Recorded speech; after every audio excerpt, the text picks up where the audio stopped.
আমি কোনো কাজ করব আর আমার আয়ান আমার কাছে এসে বিরক্ত করবে না, তা তো হতেই পারে না। ছেলেটা তো দিন দিন অনেক দুষ্ট হয়ে যাচ্ছে, সারাটা দিন পুরো উঠোন জোরে দৌড়াদৌড়ি করে। এদিকে তো হঠাৎ করে বৃষ্টি নামায় দৌড়ে ঘরে চলে আসে। আমি আবার কোন রকম কোল থেকে নামিয়ে কাজে লেগে পড়ছি।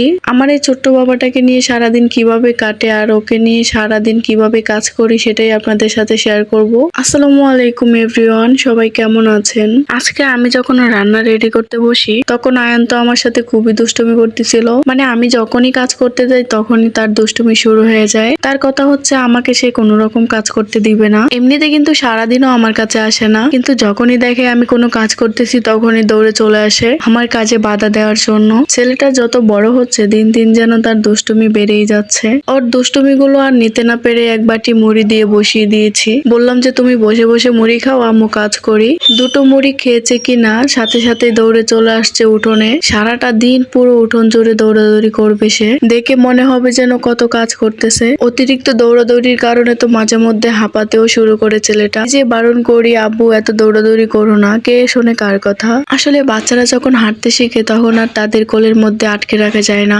বলতে গেলে কোলে তো একদমই থাকে না, কিন্তু বাচ্চারা যখন হাঁটতে শিখে তখন তাদের খুব চোখে চোখে রাখতে হয়। কারণ এতটুকু বাচ্চা এখনো আগুন পানি ভালোভাবে চেনে না, জানেও না। চোখে চোখে না রাখলে কখন কি দুর্ঘটনা ঘটে যাবে বলা মুশকিল। তাই তো আমি যখন কাজ করি তখন আমার মা বা বোন ওর পাশে লেগেই থাকে, ওর পেছন পেছন দৌড়াতে থাকে আর কি। সারাদিন দুষ্টুমি করেই তো তার পেট ভরে যায়। কোন রকম কোনো খাবারই খাওয়াতে পারি না তাকে। খাবার নিয়ে রীতিমতো তার সাথে যুদ্ধ করতে হয় আমাদের, কিন্তু এত যুদ্ধ করেও একদানা ভাত তুলে দিতে পারি না ওর মুখে। বেশি জোরাজোরি করে খাওয়াতে গেলেও তো সমস্যা, তাই আর এত বেশি জোরাজোরি করে খাওয়াতেও যায় না। আমি তো ভেবেছিলাম যেহেতু ওই খেলাধুলা করতেছে আমি এই ফাঁকে রান্নাটা করে নিব, কিন্তু হঠাৎ করে দেখি বৃষ্টি চলে আসছে। সাথে সাথে আয়ানও আমার কাছে চলে আসছে। খেলাধুলা করে তো ছেলেটা আমার একদম হাঁপিয়ে গেছে। সব সময় তো ওর মুখে দুষ্টুমি একটা হাসি লেগেই থাকবে। বৃষ্টি পড়ছে দেখে তো মনে হয় আমার ছেলেটা খুব খুশি হয়েছে, কারণ তার মা এখন রান্না করতে যেতে পারবে না, তাকেই কোলে নিয়ে দাঁড়িয়ে থাকবে। আমার তো মনে হয় প্রত্যেকটা বাচ্চাই তাদের মায়ের সাথে এমনটা করে। যখনই তার মা কাজ করতে যায় তখনই তাদের কোলে উঠতে ইচ্ছে হয়। আমি আয়ানকে কোনো রকম বুঝিয়ে সুঝিয়ে কোল থেকে নামাই আমার রান্নার কাজটা একটু আগিয়ে রাখার জন্য।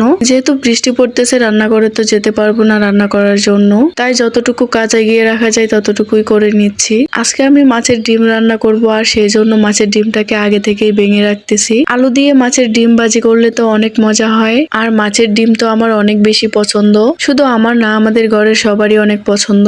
আমি তো আমার কাজ করতেছিলাম, এদিকে আয়ানও আমাকে দাঁড়িয়ে দাঁড়িয়ে দেখছিল আর বকবক করে কি বলছিলাম সেটাই হয়তো শুনতেছিল। কিন্তু আমি যেহেতু কাজ করতেছি সেই জন্য মন খারাপ করে চলে গেছে। আর এদিকে তো আমি ডিমটাও ভালোভাবে ভেঙে নিয়েছি। এখন হাতটা একটু পানি দিয়ে ধুয়ে নিচ্ছি, কারণ হাতে অনেকটাই ডিম লেগেছিল। হাতটা ধুয়ে আমি এখন সাইড করে সবগুলো রেখে দিচ্ছি বৃষ্টি থামলে রান্না করতে যাব বলে। আর আল্লাহর রহমতে কিছুক্ষণ পর বৃষ্টি থেমে যায় আর আমিও চলে আসি রান্না করতে। একটু তাড়াহুড়ো করতেছিলাম, আবার না বৃষ্টি চলে আসে। বৃষ্টি আসলে তো আবারও আজকে ভিজে ভিজে রান্না করতে হবে, সেই জন্যই একটু তাড়াহুড়ো করতেছিলাম আর কি। বৃষ্টিতে ভিজতে আমার অনেক বেশি ভালো লাগে, কিন্তু বৃষ্টিতে ভিজতে গেলেই আমার ঠান্ডা বা জ্বর চলে আসে। তো 10 মিনিটে আমার রান্না কমপ্লিট।